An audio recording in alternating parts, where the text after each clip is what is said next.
I hate to sound like an infomercial here, but are you sick and tired of constantly dodging clamps, wondering how am I going to hold down this workpiece on the CNC machine?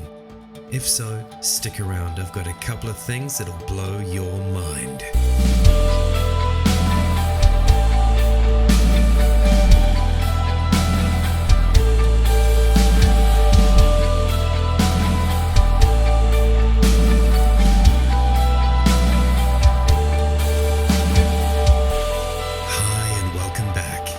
It's a brand new year and I've got some brand new projects waiting to get started. First in line is a maple neck for a guitar that I'm building. So this is what sawmill maple looks like. As you can see, it's pretty rough. The beautiful white maple is trapped inside.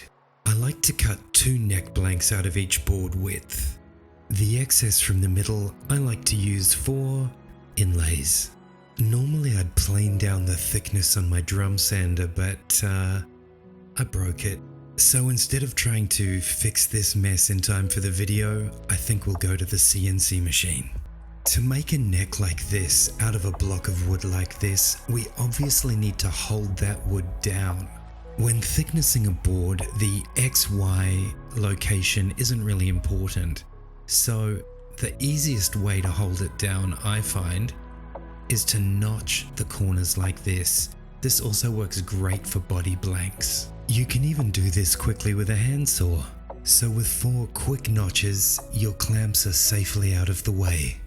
I've already cut out the outline of the blank on the bandsaw, and now what I want to do is I want to thickness dimension it. My face milling cutter has plenty of Z height to avoid the clamps.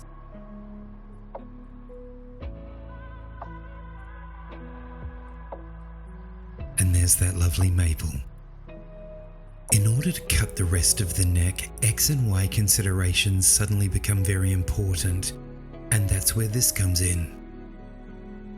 This is my work holding jig for these styles of neck, and as you can see by the funny headstock, it's for flip milling.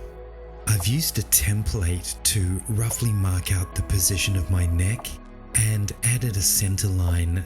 This is going to help me later for when I'm flip milling the neck. I'm doing a terrible job of showing you here, but I'm using a square and extending the center line down each end of the workpiece. Once that's done, I take my very rough board and position it on my work holding jig. Using these jigs has dropped my stress levels when I'm CNCing by about 1,000,000,000%. I'm honestly so evangelical about these, and I'm kinda angry at myself that I didn't start using them sooner. There's no magic here, but there is a little bit of math, so let's dive into that. Here's our work holding jig in Rhino 3D. If I decide to cut a guitar neck face down, like so, then all of the screws will be going upwards into the fretboard side of the neck. So when I glue a fretboard over the top, those screw holes will become invisible. If we place our guitar neck face up, then all of the screw locations go into wood that is removed. The 4 outermost screws are 11mm long, and they serve to hold the blank in once the neck itself has been cut free. The other 8 screws that hold the neck itself in are 4mm long.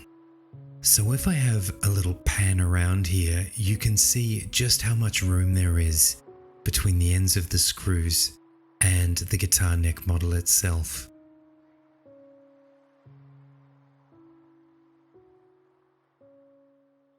Okay, so we're back to our neck blank and I've clamped it into place.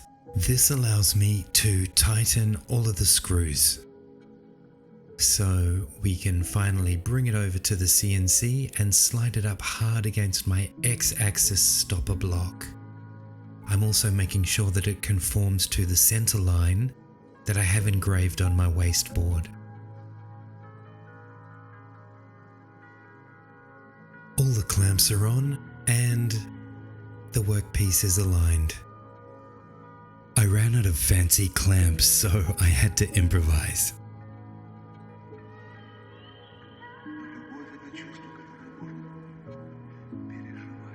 Now we're ready to carve.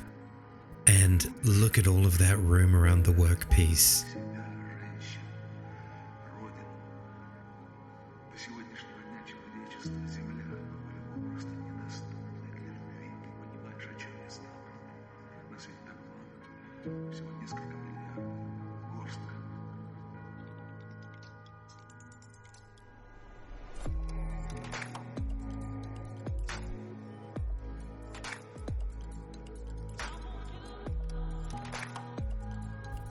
It might not seem like a small number of 4mm screws would be enough to hold a neck into a CNC machine, but there you go, we just did side A.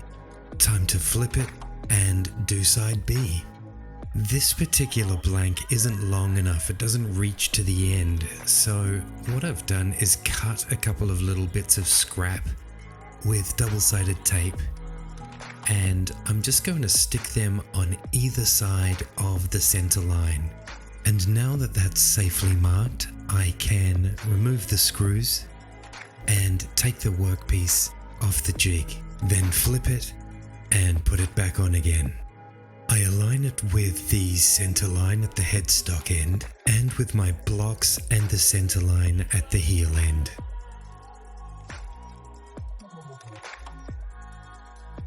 Clamp it into place and then reattach all of the screws.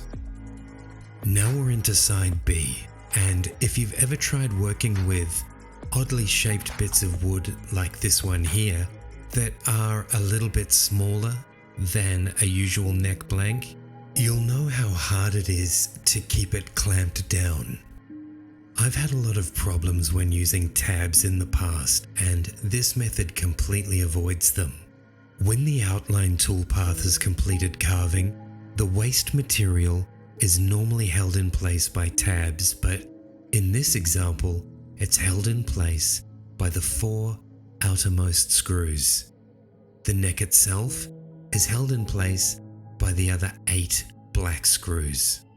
Now my carve is completed, and the majority of the screw holes, except for the 2 in the heel, have all disappeared.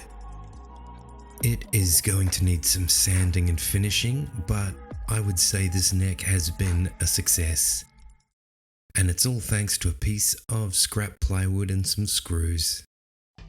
I have literally hundreds of new subscribers, so if you're one of them, hello to you. And if you're one of my old subscribers, hello to you also. Thank you so much for supporting me like this.